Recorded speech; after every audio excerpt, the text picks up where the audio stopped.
So welcome to Trumpodden International, Mr. Jerrod Sullivan. Thank you, man. I appreciate it. Thank you for having me. We're going to start with 10 quick nerdies. Ride or hi-hat? I'm going to say hi-hat. No, I'm going to say ride, actually. Ride. Okay, cool.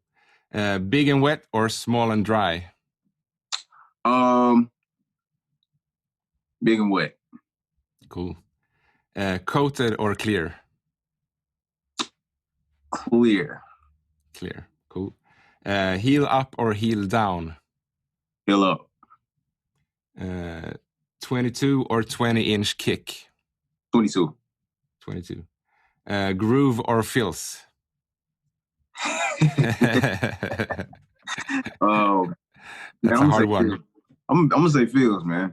Yeah, that's cool. Be different. Yeah. Band or freelance? I'm going to say band. Band, cool. Nylon or wood tip? Wood tip. Hard case or soft case? I'm going to say hard case just because it protects my drums a little more. Yeah, that's good. In-ear or wedge? In-ear. In-ear. Yeah. Cool. Tell me about your childhood and family. Well, I'm actually 45 minutes north of Atlanta in a town called Cartersville, Georgia. Yeah. But yeah, I started playing drums around the age of 4. And I grew up in a family, where no one was really musically inclined. But I believe my passion for music just came from my parents just listening to great music. They listened to a lot of R&B, funk, and gospel music. So when I was a child, I would just go in my mother's kitchen, and she would have the radio playing throughout the house, and I would just listen to the radio and pull out pots and pans out of her cabinet, and use any type of utensils that were nearby, like spoons or forks or whatever, and just play on the pot.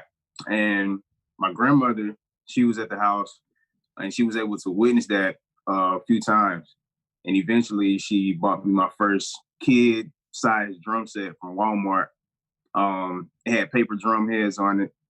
And, it was just something that, me as a kid that I could experiment with. How old were you? I was 4. 4. Yeah, I was 4. So that's literally where, the music thing started for me. And that's where I believe it was, my passion for music was sparked just from, hearing a lot of great music being played on the radio, like Earth, Wind, Fire, James Brown, Roger Troutman, Gap Band, just a lot of different, just a large variety of music between R&B and gospel and funk music. But yeah, that's where it all started for me. And then eventually, first of all, when I got that kit, it had paper heads on it, and I got it for Christmas. That year of Christmas, I can't remember what year it was, but I was 4 years old. That's a great gift. Yeah, a great gift, bro. But yeah, so I played on it for like a day, and of course, by the heads being paper, and me banging on them, they busted like within the first day or the second day, and my grandmother, she returned it back to Walmart, and then eventually my dad, he bought me like a junior size drum set, and you were able to change the heads and stuff like that, so it had real heads on it. So I played on it for about maybe a few months, and then eventually he got me started with drum lessons from a local drummer in my hometown, and I took a few lessons from him just to learn like the basic fundamentals, and learn how to play a groove, just simple, 2 and 4 groove, kick 1 and 3, just something simple. And how old were you when you started to take lessons? Around the same time, actually. If not I think the following that following year after I got that, the first drum set when I was 4. So I'll say I was like either 4 or 5.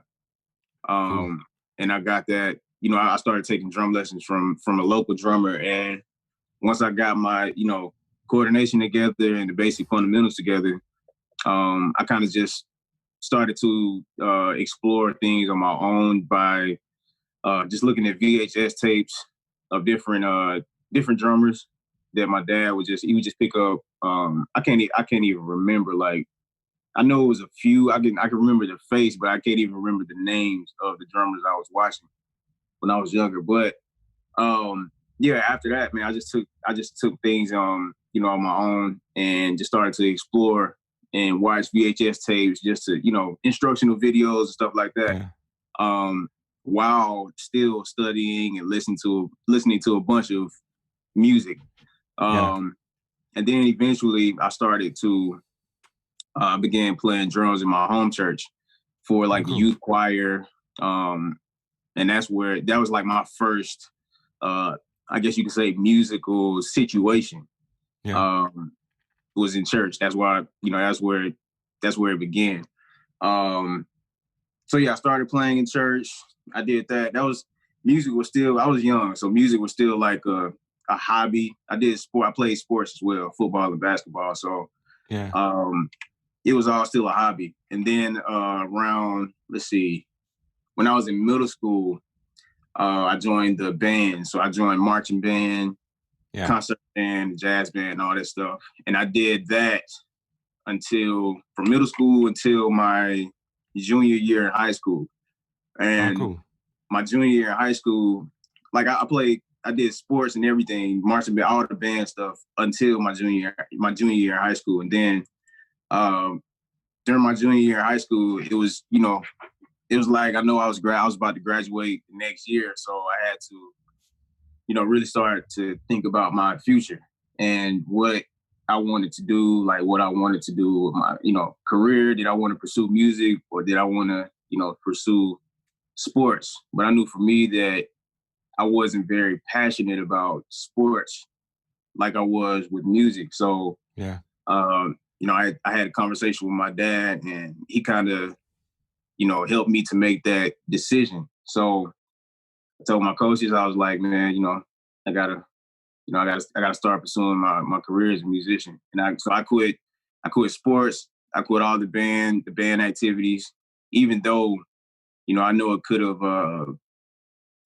I won't say it could have helped me that last year, but because I felt like I had already, gained everything that I would have from being a marching band and concert band and stuff like that. So, but I just wanted to, focus on putting my time into my craft and my career, but also focusing on graduating and getting out of school. So, yeah, I did that. I started to pursue my career, started networking with different people around town, and just started, practicing every day, and just working on my craft. But the thing that helped me to make that decision and figure out what I wanted to do as far as music, because like before I even got to my junior year, I didn't even realize, the possibilities of becoming a professional musician and doing this for a living, traveling, touring and all that stuff. I just wasn't aware, because it's not what I didn't grow up like that. I grew up playing in church, so that's really all I knew. But the thing that kind of opened my mind was I attended a drum camp that was hosted by Sonny Emery. He was a drummer for Earth, Wind & Fire for a few years. Well, maybe longer than 2 years. But I went to a drum camp that was hosted by him, and he had a lot of different guys come, like Teddy Campbell, Yanrico Scott, Jeremy Haynes. It was a lot of drummers that were touring musicians at the time, and still, and just kind of opened my eyes to a lot outside of church. So that was the thing that was like, okay, this is what I want to do. This is where I want to be at. So I made that decision my junior year in high school. And then after that, graduated from high school, and I decided to further my education at Atlanta Institute of Music. And I went there for drums. So was that like a natural step for you to continue studying drumming? Oh yeah, absolutely. Because I knew, I already knew, like I said, I was always passionate about music, but I just didn't know the possibilities of, you know, just what I was able to do with the career in music. But like I said, after my junior year, I just went, and after attending that camp, I just went, you know, just full force, like put, you know, all my time and effort into my craft outside of school. Of course, I was still focusing on that and just graduating. But that's the day I knew that, you know, this is something that I definitely want to do. And it was easy because like I said, I was passionate about it. So I knew doing something that I love is, you know, it's easy. And it's like, you mean to tell me I can make a living doing something I love? So it's like, it's a no-brainer. So how many years did you study at Atlanta Institute of Music? So just one. So it was only a 1 year school. I mean, a 1 year semester. So I went for 1 year, and after the 1 year, you know, I just continued networking with people and just pursuing my career. Now I did consider like going somewhere to like, you know, Berkeley or Full Sail or something like that. But my thing was, you know, I was ready to get to it as soon as possible. You know what I mean? And like just, you know, learn everything I needed to know and be able to, you know, apply it immediately and get to work. Even though, you know, when I graduated school, I still had to go back and really study this stuff to be able to retain it and, you know, just know it. But, you know, I did consider going to like Berkeley or Full Sail, but, you know, I was just ready to get to it. So, and me personally, I'm glad that was a good decision for me. And, you know, I was able to start to pursue my career early. So yeah, after graduating Atlanta Institute of Music, it's just been a journey ever since. You know, I joined Four Corners, my band. Yeah, did you start the Four Corners back at Atlanta Institute of Music, or? Well, I joined the Four Corners back then because they had already been a band. Okay, cool. Yeah, they've been a band for, man, I'll say 20 plus years. I mean, I'm the youngest in the group, so they've been a band for years. So I joined them back in 2013, I think. Yeah, 2013. Did you do like an audition back then, or were you friends with them, or?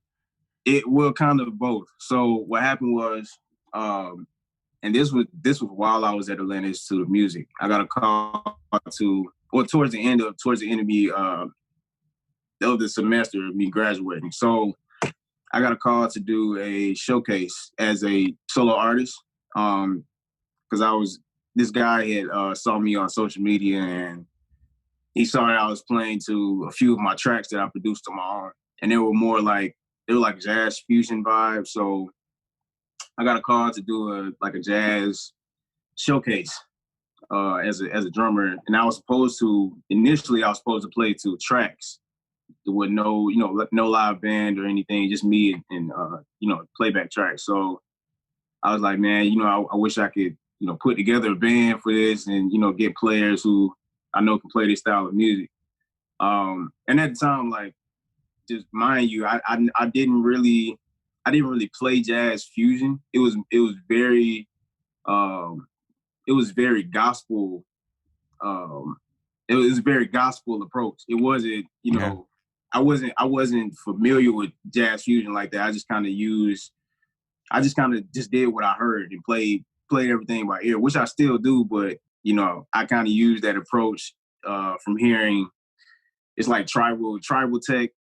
Tribal Tech was the first jazz fusion band that I ever heard. So I used some ideas from, you know, inspiration that I got from hearing Tribal Tech, and then just kind of mix that in from my, you know, gospel background. So, but still, I didn't, you know, I had never really studied jazz fusion back then until I joined the Four Corners. But okay, cool. Yeah, so how the whole situation happened, I got called for the show, and I knew of the Four Corners through a guy that played bass in one of my childhood bands.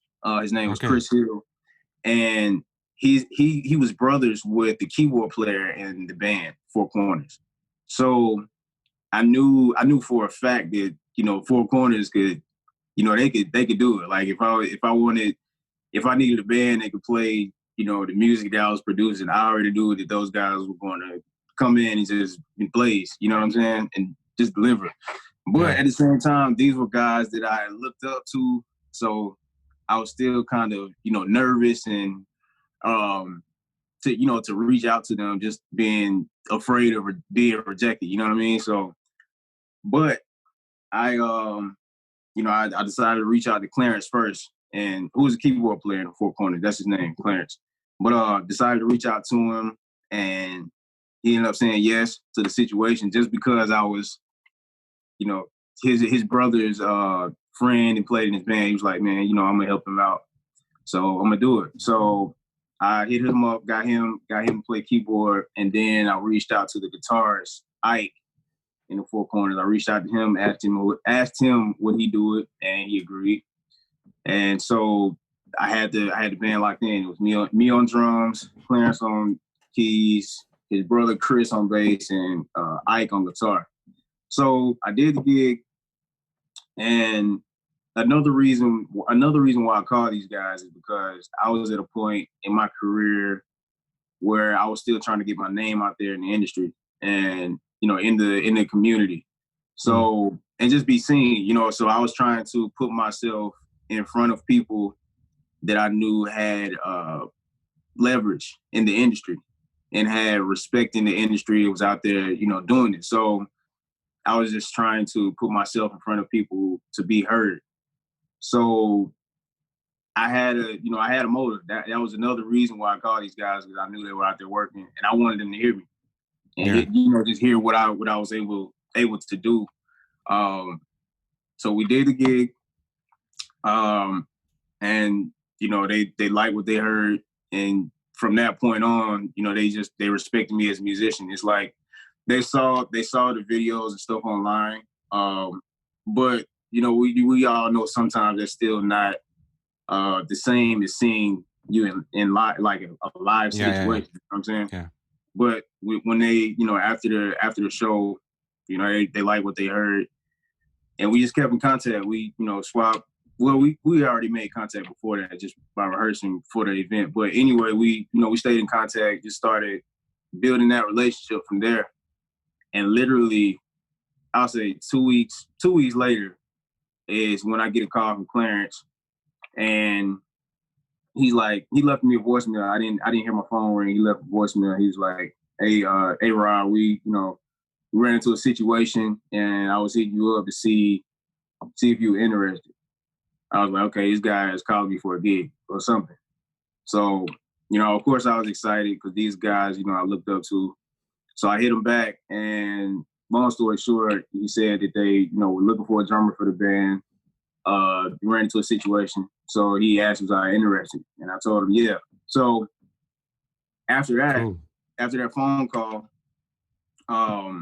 you know, he said he was going to email me, you know, a couple of tunes to learn, to, you know, just come sit in and see how I vibe with them, with the band. So he sent me 2 songs. One was What a Ride, and then the second song was Road to Eternity. Those were the first 2 songs. Those were literally the first 2 songs that I learned with the band. It's probably like those are like the second and third songs ever, jazz fusion songs I ever learned. Like one was the first song I learned, it was jazz fusion, was by Trumpodden. I can't even remember the name of it right now, but that was the first song. And then the second and third song was 2 songs from the Four Corners. Before that, like it was just gospel and R&B music. I mean, that's all I knew. But I learned those 2 songs, got to rehearsal, and you know they saw a lot of potential.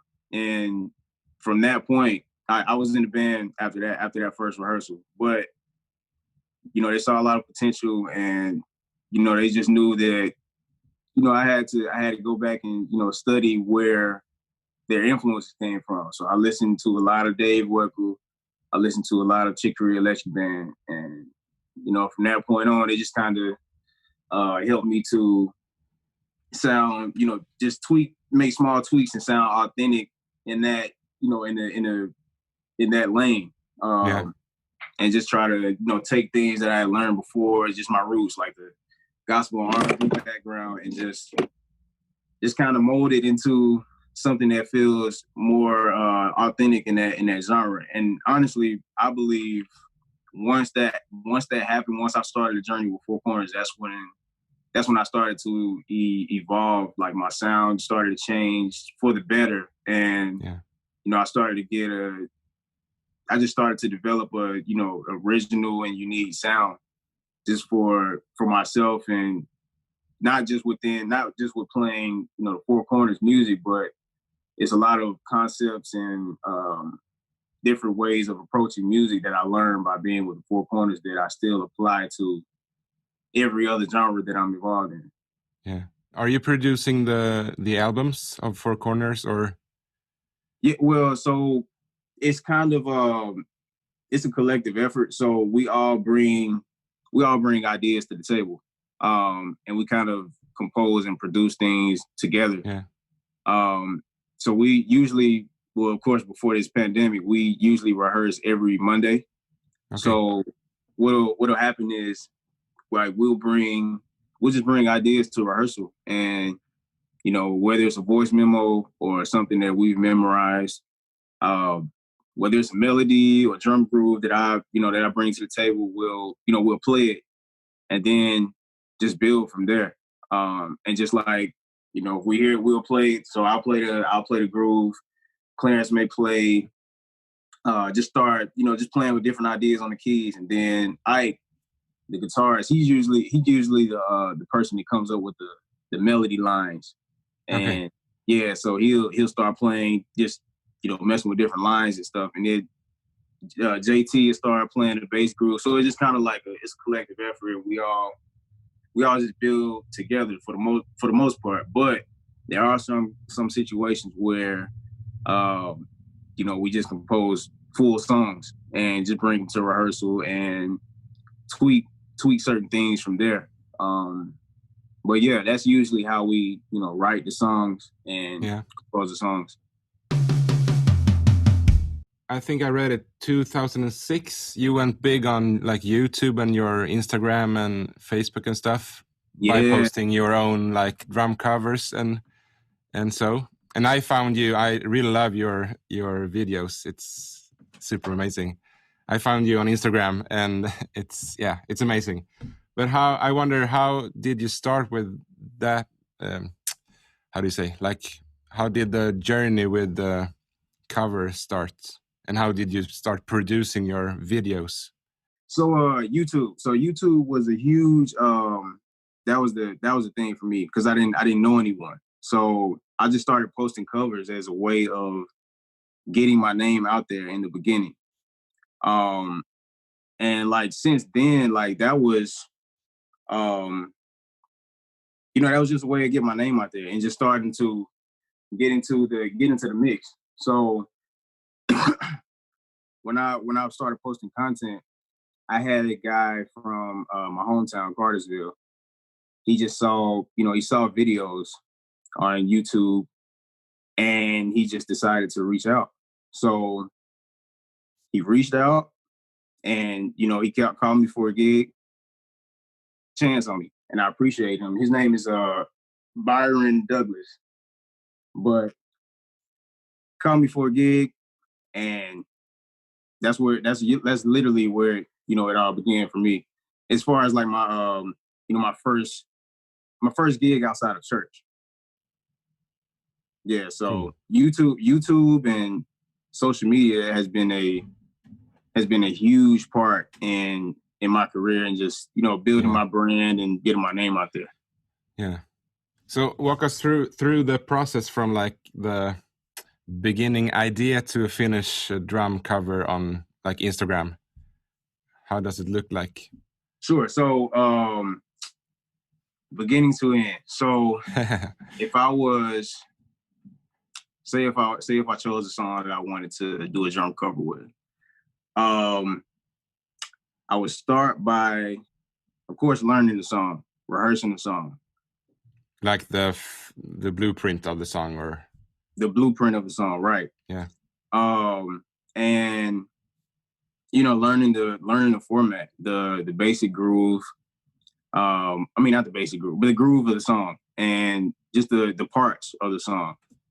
Then I would go back and, you know, just try to find sections where I could highlight, you know, and be able to showcase my you know, my skills. I guess what Yeah. you know, chops or whatever. You know what I'm saying? Something that grabs people's attention, and from there, you know, everything else after that is really just improvise and being tasteful and musical. That's usually my concept for approaching a cover or a song. Just like, well, yeah, I'll say a cover when I'm about to do a cover.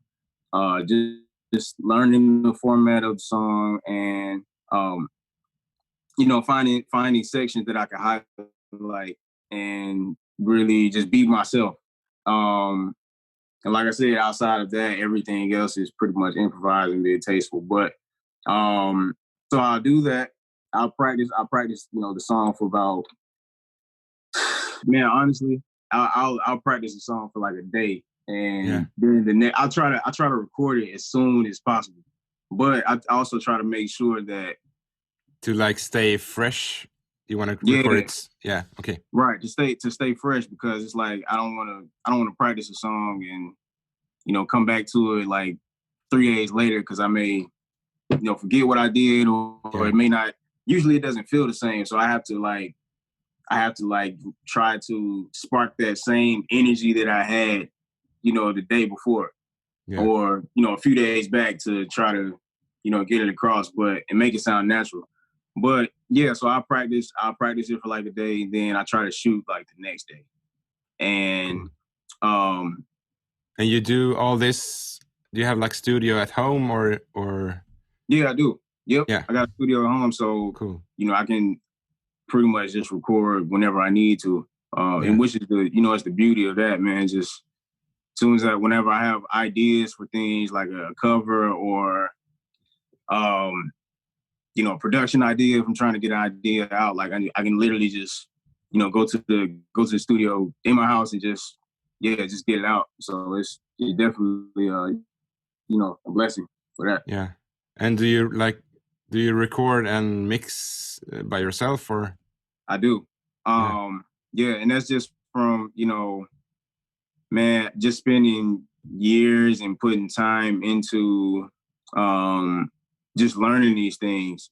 Cause like I said, when I was younger, I didn't really have like YouTube was my way out and my way of starting my career outside of church. So it's like I didn't know anyone who could mix and, you know, master and all this stuff. So I kind of just had to learn. I was forced to learn everything on my own by YouTube, like just looking at videos and just experimenting with, you know, my gear and you know, just making myself do it, and, you know, just putting content out, because I mean there was no other way of doing it. Now I will say, back in 2006 when I did start my YouTube, I didn't have mics or anything. I would just play a song on the radio, or I mean my speaker, and I had a camcorder, and it was like those mini DVDs. Yeah, so I would record with that. It was a Sony. And so what I would do is I would set the tripod up next to the speaker. And so I hit record on the camera, press play on the speaker, and just run behind my drums and start playing. That was, I mean, literally from 2006, I'll say, until 2009, that's what I did. Yeah. So I had no professional recording equipment, no professional cameras, none of that stuff. It was just press play, play the drums. That's it. Cool. Yeah. That's great. So I didn't really get into mixing and all that stuff until 2010. Okay. And from there it was just, experimenting and just trying to get something that, sounded decent to me. But of course, the more I continue to post content and continue to meet people through social media and people finding me on YouTube and stuff like that, I would, just meet different producers and mixing engineers, of course, who just took me under their wings and kind of helped me to, develop and evolve my, my content and just my sound and my approach to mixing and everything else. So I'm thankful for that. But definitely, like when I started, it was just that's what it was. It was nothing. I had to learn it pretty much on my own initially. But like I said, I had mentors. I still do have mentors. But yeah, so that's pretty much how I got to where I'm at now. Yeah, cool. Yeah, but like I said, like social media has been very beneficial to my career. So now we're gonna play the fill raffle. You're gonna hear a couple of drum fills, and then you're gonna guess what song it is. I'm about to suck at this, man. It's hard, but we try. Fill number 1.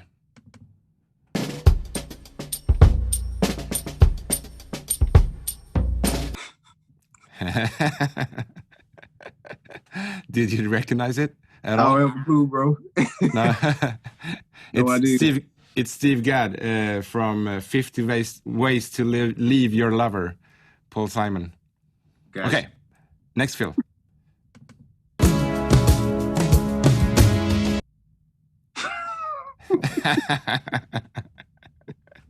Hey, man, you better make a fool out of me, bro.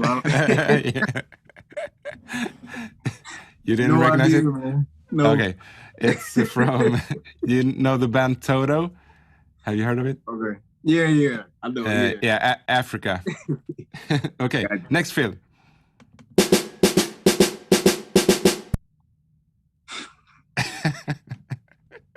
I'm telling you, man, it's about to be bad, bro. It could be anything. Oh, that one is Can I Have It Like That, Pharrell Williams. I'm learning, though. Yeah, exactly. Next fill. Oh, do it again. Yeah. Shoot. It's like an intro fill from like a disco band. Yeah, I know it, man. I can't think of it. Yeah, Celebrate. Yeah. Kool and the Gang. Cool. Yeah, Kool and the Gang, yeah. Okay, next one.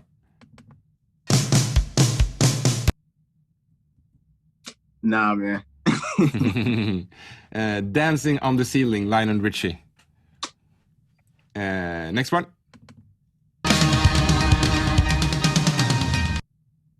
Do it again.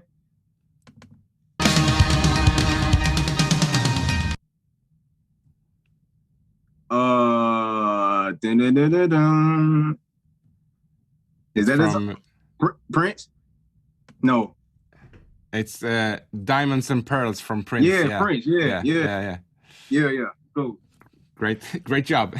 Okay, next one. This is super hard, so pay attention. All right. What?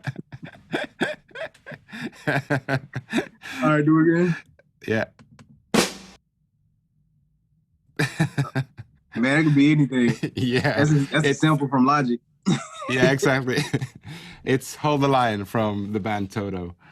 Okay. Cool. Okay, that was a tricky one. Okay, next one. Oh, it's easy. Phil Collins. Yeah. Yeah. In the Air Tonight. Mm-hmm. Cool. Next one. I don't know. Pocket Full of Soul, Tower Power. Gotcha. Mr. David Garibaldi. Yep. Okay. Next one. One more time.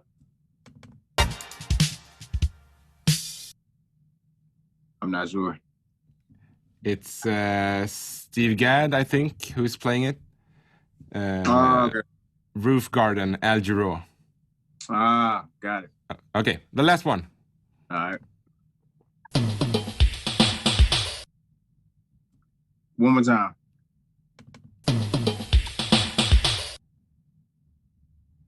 Oh man. You recognize it? I think so, but I can't even remember, man. It's Dave Weckl from his like instructional CD, Spur of the Moment. Back in maybe 80s or something. You're, how do you say, endorsed by Pearl, Wickfirth, Remo, and Sildian. Did you get that by having like a big YouTube channel or Instagram account or? Absolutely. Yeah. And so before that actually happened, I would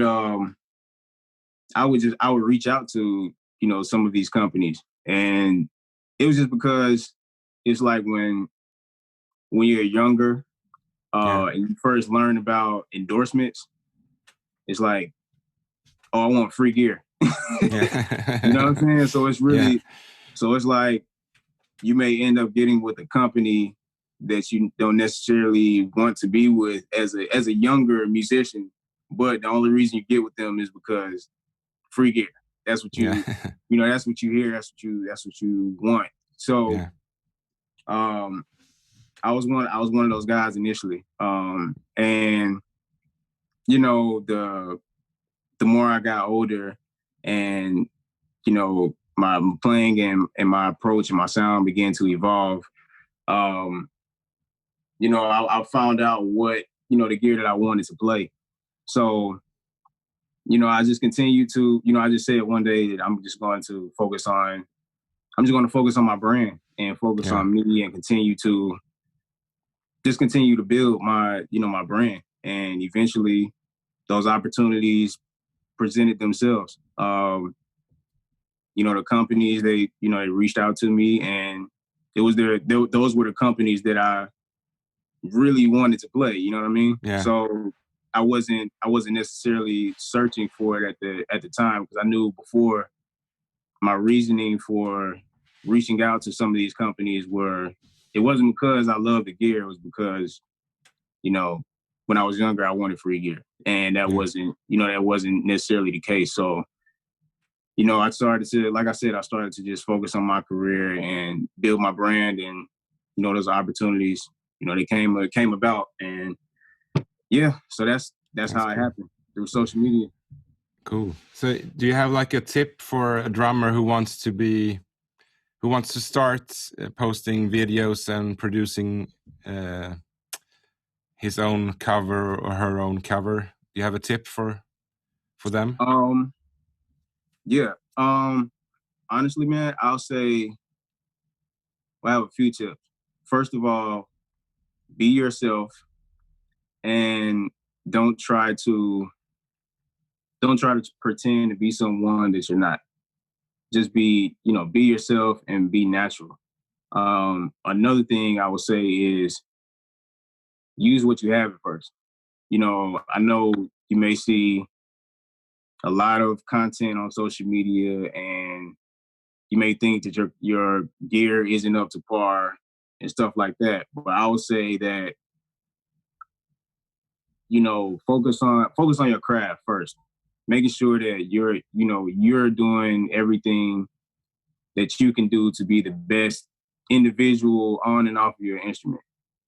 And that will, no matter what gear you have, that'll come across in your content. So that's my advice. So tell me about GotPocket, your like clothing company. Yeah, so GotPocket. I started this clothing line back in 2017. And the way that happened was initially this wasn't the idea for this wasn't the initial idea. Let's just say that. So I had someone reach out to me on social media, well, in a comment, and they asked if I had any merchandise for sale because they were just trying to support my brand and stuff like that. So I told them I did not have any merchandise at the moment, but I was working on it. So I tried to. That's what sparked the idea of just putting out merch and building just merchandise in general that I could have available for people who wanted to support. So I started this clothing line called Create the Climax. And basically what I meant by that, or my meaning for that was I was talking to a friend of mine and she was helping me come up with different slogans and logos and stuff like that. And she asked me what's something that you believe in and that you use, I guess, when you play. And I told her that I believe that, when you solo, that you should build your solos and tell a story. So that was my whole concept behind Create the Climax. It's like when you start the solo, you want to take things slow and, just tell a story in the beginning and, just build the solo up until its peak. So that's why I put out that the merchandise. It did well for a minute, and eventually it kind of fell off and kind of plateaued. So that brought me back to the drum board. I'm like, okay, so what's something that's universal that a lot of musicians can relate to. Yeah.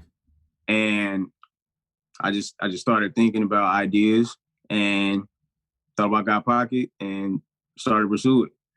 Because I knew that was something that I believed in as well, and that I was, told as a younger musician coming up. It's like all I heard from the older musicians was that, hey man, pocket gets you paid. Pocket gets you paid. So pocket, that's all I heard. Pocket. Yeah. So I'm like, okay, that's definitely something that I can relate to, and I'm sure that a lot of other musicians can relate to as well. Yeah. So I decided to put that out as merchandise, and from that point on, it's been successful.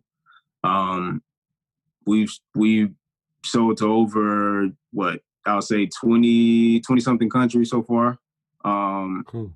And fulfilled a lot of orders too, man. So I'm grateful for it.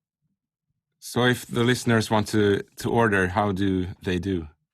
So we have a website. It's www.gotpocketapparel.com. Cool. And so that's the website.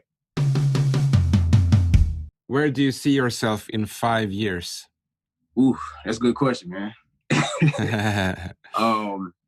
Do you have are you good at point out goals for your career and your life? Yeah, absolutely, man. So I know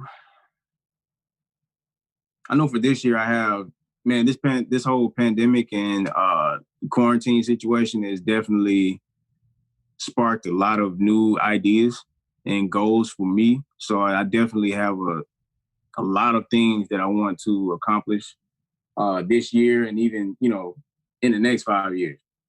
Man, honestly, for me, I just, I see myself continuing to do what I do, but on a larger scale.